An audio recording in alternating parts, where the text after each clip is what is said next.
Hey guys, welcome back to the channel. In this tutorial, I'm going to show you how we can use keyframe in Capcut.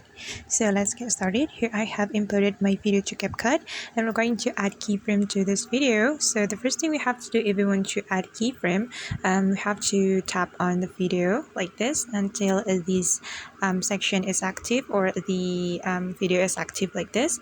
And after that, we can click on this keyframe feature, guys. You just need to click on it if you want to add keyframe. But before you click on the keyframe, choose the part of the video that you want to add keyframe. You can go right or go left like this to place this parameter.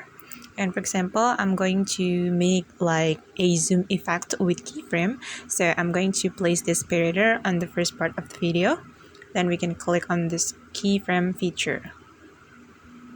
So just click on it, and this is the keyframe feature or keyframe option that we have just added to this part of the video.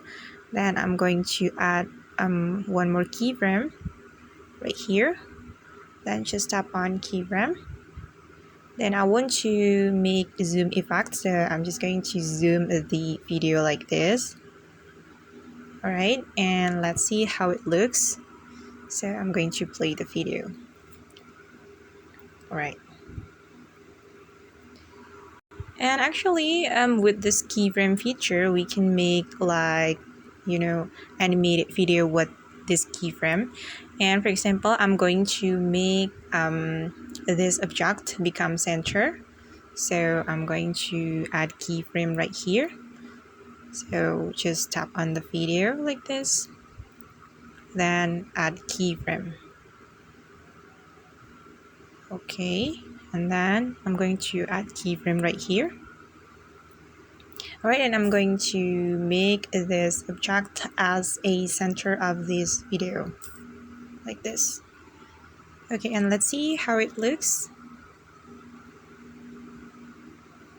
Alright.